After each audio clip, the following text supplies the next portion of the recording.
Alhamdulillah, wassalatu wassalamu ala rasulillah wa ala alihi wa ashabihi wa man tabi'ahu wa wala. Rabbi shrah li sadri wa yassir li amri wa hlul 'uqdatam min lisani yafqahu qawli. Subhanaka la ilma lana illa ma 'allamtana innaka antal alimul hakim. Nas'aluka Allahumma al-ijabah ala hadhihi al-Fatihah.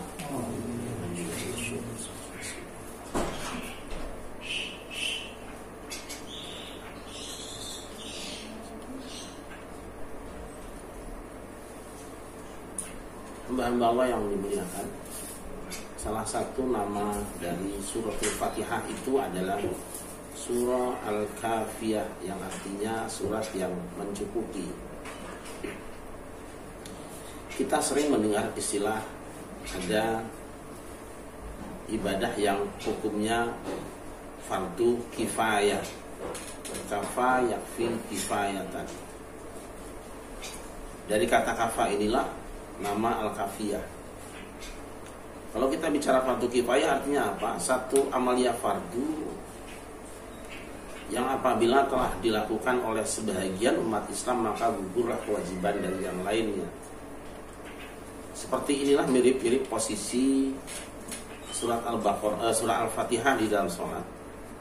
Kenapa disebut dengan surah Al-Kafiyah? Karena apabila seseorang telah membaca surat Al-Fatihah di dalam sholat, maka walaupun tidak membaca surat yang lain, itu sudah diterima, sudah sah sholatnya. Tapi sebaliknya, kalaupun seseorang membaca Al-Quran dari mulai Al-Baqarah sampai akhir An-Nas, dia baca, tetapi tidak membaca surah Al-Fatihah, maka sholatnya itu tidak sah, tidak diterima, atau bacaannya tidak cukup. Oleh karena itu maka jumhur ulama mengatakan bahwa membaca surah Al-Fatihah merupakan salah satu dari rukun-rukun sholat. Tidak sah orang yang tidak membaca surah Al-Fatihah, tapi sah orang kalau sudah membaca walaupun hanya Al-Fatihah, tidak dengan membaca surat yang lain. Hamba-hamba yang dimuliakan, dikecualikan di sini adalah Al-Imam Abu Hanifah. Al-Imam Abu Hanifah berbeda dengan jumhur ulama. Beliau berpendapat bahwa di dalam sholat itu harus membaca ayat Al-Quran, tetapi tidak mesti suratul Fatihah. Nah, kita akan melihat terlebih dahulu argumen dari jumhur ulama. Mereka berpendapat dan menetapkan fatwa bahwa membaca Al-Fatihah itu merupakan salah satu rukun sholat yang tidak sah sholat apabila tidak membaca Al-Fatihah. Dasarnya adalah sebuah hadis yang sangat terkenal sekali, la sholata liman lam yaqra bi fatihatil kitab. Tidak sah sholat bagi orang siapa saja yang tidak membaca suratul Fatihah. Berdasarkan hadis ini, jumhur menyimpulkan bahwa membaca Al-Fatihah di dalam sholat itu wajib dan dia tidak bisa digantikan oleh yang lain.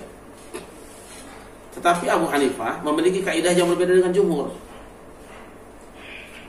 Apa kaidahnya? Jumhur ulama menyamakan antara wajib dengan fardu, yaitu segala sesuatu yang apabila dilakukan mendapat pahala, jika ditinggalkan berdosa. Artinya, ketika dia sudah menjadi wajib di dalam ibadah sholat, dia merupakan fardu dalam sholat, itu tidak boleh ditinggalkan. Tetapi Abu Hanifah mengatakan bahwa fardu dengan wajib tidak sama. Apa bedanya? Kalau fardu itu ada sesuatu perintah yang dasar hukumnya adalah Al-Quran atau hadis mutawatir. Sedangkan wajib adalah sesuatu yang perintahnya dasarnya adalah hadis ahad. Kita akan membedakan antara, kalau pembicaraan hadis biasanya seperti ini.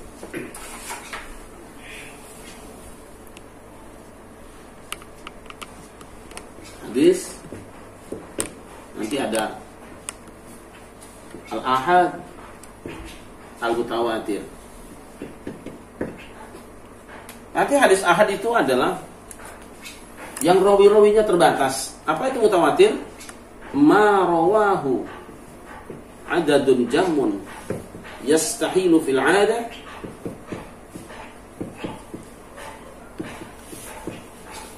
ijtima'uhum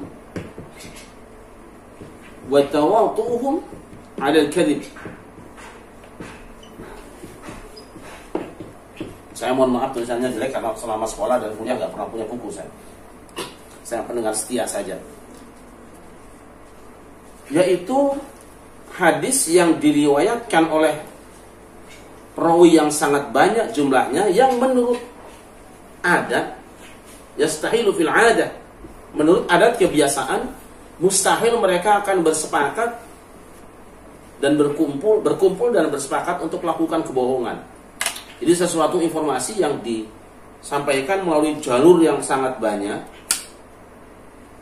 yang viral kalau sekarang barangkali seperti itu, yang tidak mungkin orang-orang tadi bisa berkumpul kemudian bersepakat untuk melakukan kebohongan, menyampaikan satu berita. Itu namanya hadis mutawatir. Kalau hadis ahad tidak seperti itu.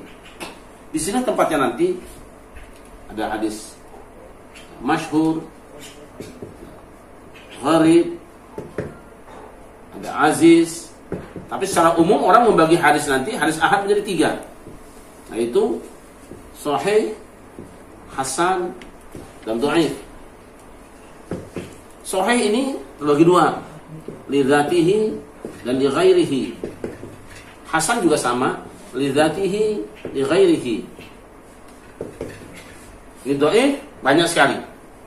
Nah, biasanya pembicaraan hadis itu, kalau hadis dhaif kemudian punya syahid yang cukup, naik menjadi hasan li ghairihi.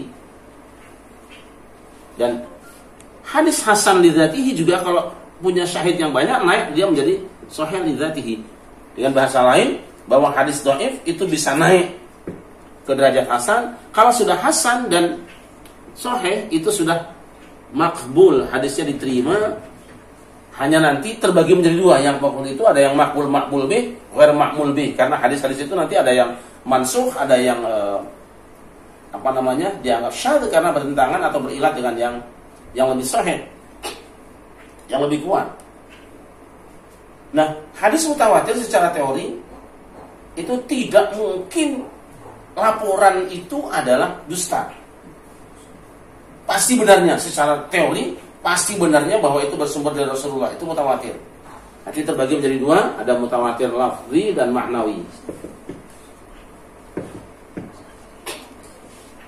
Kata Abu Hanifah, hukum fardu lahir dari hadis khobar mutawatir, baik hadis maupun Al-Quran. Al-Quran itu mutawatirah, qiraatnya mutawatirah. Di sini Al-Quran itu, di antara yang mutawatir Al-Quran, al-qiraat al-mutawatirah. Quran mutawatirah, nanti hadis yang mutawatir. Jika satu hukum dihasilkan berdasarkan informasi yang terdapat di dalam Al-Quran atau di dalam hadis mutawatir, maka hukum itu keluarnya menjadi fardu. Tetapi apabila hadis itu, hukum itu dihasilkan dari hadis ahad yang dhanni, nah ini istilahnya qat'i, urutnya ini dhanni, diduga kuat lah kalau bahasa kitanya.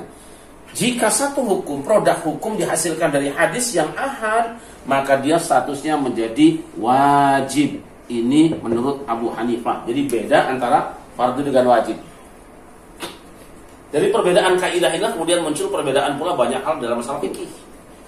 Nah, banyak orang yang tidak memahami langsung saja menghantam Abu Hanifah tanpa mempelajari kaidahnya dulu. Maka orang yang mempelajari satu hukum fikih, satu mazhab tanpa mengenal kaidahnya dulu, tidak mengenal usul fiqhnya terlebih dahulu, mereka akan banyak menyalahkan mazhab yang lain dan menganggap hanya dirinya yang benar. Nah, seperti ini. Imam Abu Hanifah mengatakan fardu dengan wajib berbeda. Di mana bedanya? Kalau fardu itu dihasilkan dari dalil yang bersifat qat'i, yaitu Quran atau hadis mutawatir qat'iyah. Sedangkan wajib dihasilkan oleh dalil khabar ahad. Itu bedanya. Tapi kalau jumhur mengatakan baik dalilnya berdasarkan riwayat yang mutawatir maupun yang dalil yang mutawatir maupun yang ahad, itu hukumnya sama dihasilkannya. Jatuhnya wajib dengan fardu adalah sama. Dampaknya apa? Jumhur mengatakan apabila ada dalil baik Al-Quran maupun hadis yang menunjukkan kepada satu perintah tanpa qarinah yang memalingkan kepada yang lain, maka dalil tadi akan menghasilkan hukum wajib dan fardu. Karena itu maka ketika ada satu hadis mengatakan la salata liman lam yaqra bi Fatihatil Kitab,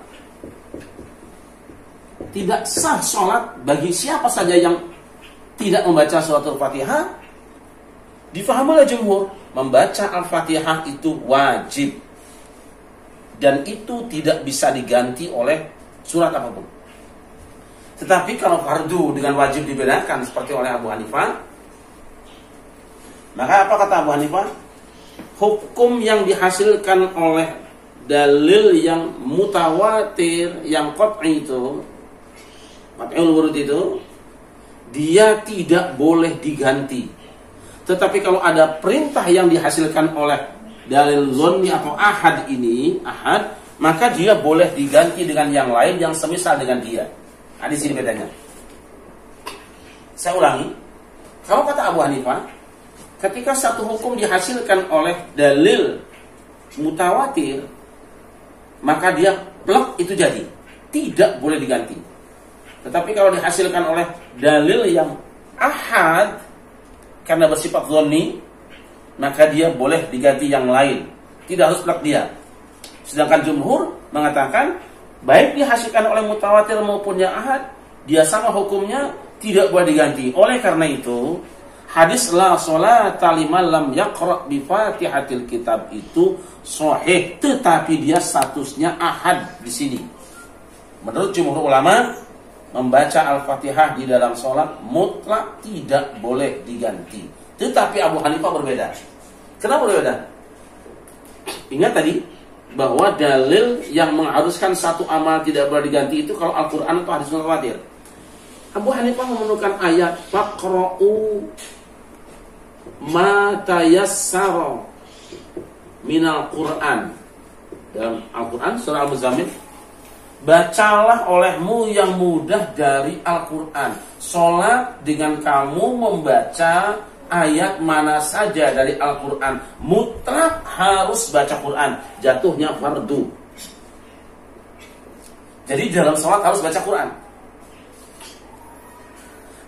Sedangkan hadis yang mengharuskan Al-Fatihah, yang membatasi yang harus dibaca itu Al-Fatihah, itu sifatnya adalah ahad, khabar ahad. Ini berarti tidak harus plek Al-Quran, tidak plek Al-Fatihah, yang penting ada ayat Al-Quran yang dibaca. Orang baca 3 ayat Al-Quran misalnya, tidak usah Al-Fatihah, baca apa saja. Misalnya, Dzalikal kitabul la raiba fihi hudal lil muttaqin. Nanti ada yang mengatakan 3 ayat dari mazhab Abu Hanifah, itu macam-macam juga berkembang pendapatnya. Kita baca saja satu surat, ayat mana saja, tidak harus Fatihah, itu sudah sah. Tapi kalau kata yang lain, tidak sah. Walaupun dibaca semua Al-Quran, kalau tidak membaca Al-Fatihah, tidak sah sholatnya. Nah, Abu Hanifah tidak mengharuskan mutlak baca Al-Fatihah. Boleh baca surat mana saja, ayat mana saja, yang penting Al-Quran. Sebab apa? Perintahnya jelas dari Al-Quran. Sedangkan membaca Al-Fatihah itu perintah di dalam hadis ahad. Mana yang benar? Ini bukan urusan kita, cuma saya ingin coba baca dari kitabnya, langsung dari mazhabnya Abu Hanifah. Sebab kalau kita membaca dari mazhab yang lain, itu nanti akan repot kita. Kebanyakan kita suka menyalahkan mazhab lain dengan menggunakan kitabnya sendiri, tidak merujuk pada kitab asli mazhabnya. Ini adalah kitab Al-Mawsu'ah Al-Fiqhiyah Al-Muqarranah, namanya At-Tajrid, karya Al-Imam Al-Qaduri. Ini langsung mazhabnya Abu Hanifah. Ya? Duri yang wafat pada tahun 428 Hijriah. Jadi sudah 1000 tahun yang lalu ini kitab. Apa katanya? Al-wajib fil qiraah. Yang wajib di dalam bacaan salat itu, qala Abu Hanifah, al-wajib bil qiraati ma yatanawaluhul ismu.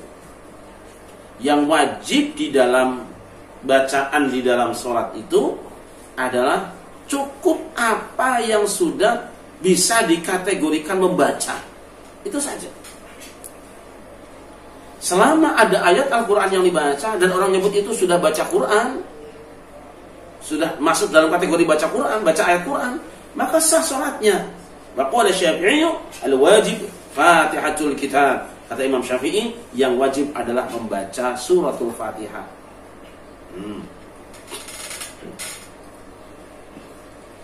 Hamba yang dimuliakan, ini yang pertama.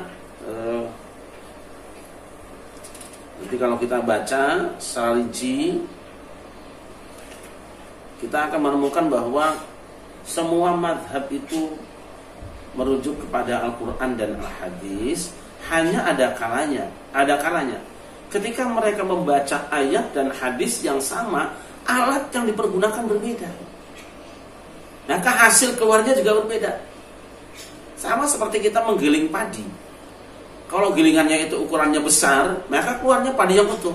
Tapi ketika dikirimkan dengan gilingan yang halus untuk membuat gelepung, maka dia keluarnya adalah tepung juga. Jadi bukan bahwa tepung itu bukan padi, bahwa beras itu bukan padi. Dua-duanya padi, hanya alat untuk mengolahnya dan mengeluarkan hasilnya itu yang berbeda. Sama dengan orang yang misalnya mengolah singkong. Ada orang yang tinggal di daerah dingin seperti Bandung misalnya. Singkong itu diparut.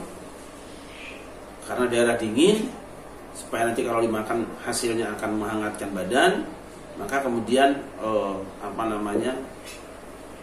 di dalam hasil gilingan tadi ditaruh oncom dengan cabai, lalu digoreng. Orang menamakannya dengan comro. Tapi nanti di daerah Pemalang, Tegal dan sekitarnya, mereka tidak berpikir tentang suhu udara yang dingin misalnya. Yang mereka pikirkan misalnya adalah bagaimana karena anaknya banyak harus cukup. Bikin wareg, atau dibikin growol, atau dibikin gaplek atau gatot. Nanti daerah Jogja, orang Jogja itu senangnya yang manis-manis. Maka ketika si singkong yang telah di blender dihancurkan tadi, tumbuk tadi, kemudian mau digoreng, di dalamnya dimasuki gula dulu. Orang Sunda nyebutnya misro, amis di jero. Kalau yang oncom di jero itu comro. Karena orang Sunda kalau bikin makanan itu kan biasanya suka singkat-singkat. Cuanki, cari uang jalan kaki. Ada comro, oncom di jero, misro, amis di jero. Terus sukro, suuk di jero, kacang di jero, kacang di dalam. Itu kebiasaan orang-orang Sunda itu seperti itu. Sekarang juga ada cireng, aci digoreng. Terus cilok, aci dicolok, tepung dicolok. Orang Sunda kalau bikin makanan hebat. Dan sekarang ada lagi namanya jeniper, jeruk nipis peres. Saya sedang rencana pengen bikin produk namanya Jaguar. Insya Allah karena saya orang Jawa Barat, jadi saya coba bikin makanan juga. Sedang saya coba, saya proses. Mudah-mudahan ada yang bisa menyelesaikan dalam waktu cepat. Namanya Jaguar. Itu jahe gula aren. Nah, kita kembali, comrokah dia, misrokah dia, growolkah dia, gaplekkah dia, gatotkah dia, itu semua bahannya sama. Yang membuat rasa dan bentuk hasilnya berbeda adalah niat atau alat yang dicampurkan kepada barang tadi. Semuanya singkong sama saja. Jangan pernah ada di antara kita yang mengatakan bahwa ini yang misro ini singkong palsu, ini dhaif ini. Atau nanti yang mengatakan bahwa gaplek ini singkong tekstualis gitu. Nanti yang Jawa mengatakan ini yang gula yang kontekstual ini. Tidak usah. Sama-sama singkong tapi kalian punya alat berbeda, punya target berbeda dan punya situasi berbeda. Nah, hadis yang dibaca sama. Ayat yang dibaca sama. Hanya pemahaman para ulama terhadap ayat dan hadis tadi yang berbeda. Perbedaan pemahaman itu jangan diartikan sebagai perbedaan kesetiaan pada Quran dan hadis. Hamba-hamba Allah, kita baru bicara suratul Fatihah, belum bicara yang lain. Baru bicara suratul Fatihah, mestikah kita membaca Al-Fatihah atau tidak, itu sudah beda pendapat para ulama. Tapi jangan pernah kita berpikir bahwa kalau ada orang yang tidak membaca Al-Fatihah di dalam sholat, dia tidak tahu Al-Quran, dia tidak tahu Al-Hadis, atau dia tidak setia pada Quran dan hadis. Dua-duanya tetap membaca Quran dan hadis, hanya pemahaman mereka yang berbeda dengan kita. Tapi kita yang bermadzhab Syafi'i tegas, tidak sah sholat orang yang tidak membaca Al-Fatihah. Dan hari ini secara umum dari kalangan mazhab Abu Hanifah pun ketika mereka sudah berinteraksi berada di Mekah dan Madinah dan berhubungan di sana kemari dengan dunia ilmu, mereka tetap bersama dengan yang lain membaca Al-Fatihah. Ingat tadi, jangan dipahami bahwa kalau mereka tidak mengatakan harus membaca Al-Fatihah, mereka tidak mau baca Al-Fatihah. Mereka bisa jadi tidak mengharuskan Fatihah, takutnya ada yang tidak hafal, maka ketika baca qul huwallahu ahad Allahus samad lam yalid walam yulad walam yakul lahu kufuwan ahad tanpa Fatihah, dan itu bisanya itu hafalnya, sah kata Abu Hanifah. Nah, bagi yang mengatakan tidak sah, ini nanti akan jadi masalah. Bolehkah saya sholat tidak hafal Fatihah lalu baca qulhu? Sahkah baca qulhunya? Disinilah kelonggaran perbedaan pendapat. Ketika kau menemukan kesulitan, maka pendapat yang berbeda dari dirimu bisa diambil demi keselamatanmu. Hamba Allah yang muliakan, nah ini yang pertama, hukum membaca Al-Fatihah. Kita tetap membaca Al-Fatihah dan membaca surat yang lainnya untuk melengkapinya. Tapi kalau ada saudara kita yang mengatakan tidak harus membaca Al-Fatihah, tidak apa-apa, karena itu adalah perbedaan pendapat yang biasa terjadi di kalangan para ulama. Masalah kedua, ketika kita sholat berjamaah, kan kita sholat berjamaah dengan imam, apakah si imam dan si makmum juga wajib membaca suratul Fatihah? Di sini pun berbeda pendapat para ulama. Terbagi dua. Ini sudah mulai merapat perbedaannya. Nah, sebagian mengatakan imam dan makmum wajib membaca suratul Fatihah. Tapi sebagian yang lain mengatakan tidak harus membaca Al-Fatihah. Karena apa? Ada hadis Nabi mengatakan, innama ju'ilal imamu li'tamma bi, fa idza qara'a fa ansitu, fa idza kabbara fa kabbiru. Imam itu adalah untuk diikuti. Oleh karena itu ketika ada imam yang sedang membaca, diamlah kamu, dan ketika imamnya itu bertakbir, kamu takbir. Jadi, fa idza kabbara fa kabbiru, fa idza qara'a fa ansitu. Jika imamnya bertakbir, takbir juga kamu, dan ketika imamnya membaca, diamlah kamu. Kita mendengarkan bacaannya. Tapi yang lain karena keumuman hadis tadi, la sholata liman lam yaqra bi Fatihatil kitab, tidak sah salat orang yang tidak baca Fatihah, maka siapa saja, imam maupun makmum, wajib membaca Al-Fatihah. Adakah jalan keluarnya? Ada. Diambil oleh Imam An-Nawawi Ad-Dimashqi, dan ini bersumber dari satu hadis bahwa ada saktatani, ada dua berhenti antara bacaan imam, antara Fatihah dengan surat. Satu, berhenti Allahu Akbar antara takbiratul ihram sampai baca Fatihah, berhenti sejenak. Dan antara waladdolinnya imam sampai menuju pada surat juga berhenti lagi. Nah, berhenti yang kedua inilah ketika imam membaca waladdolin, amin, berhenti. Saat berhenti itulah makmum dipersilakan membaca suratul Fatihah. Selesai sebenarnya. Maka sebaiknya para imam ketika selesai membaca waladdallin, sudah baca amin, jangan langsung baca surat, berhenti sejenak. Sekira-kira makmum yang bermadhab berbeda dengan dirinya, makmum yang ikut dengan ulama yang mewajibkan baca Fatihah, selesai membaca Al-Fatihahnya, baru kita membaca suratnya. Assalamualaikum warahmatullahi wabarakatuh.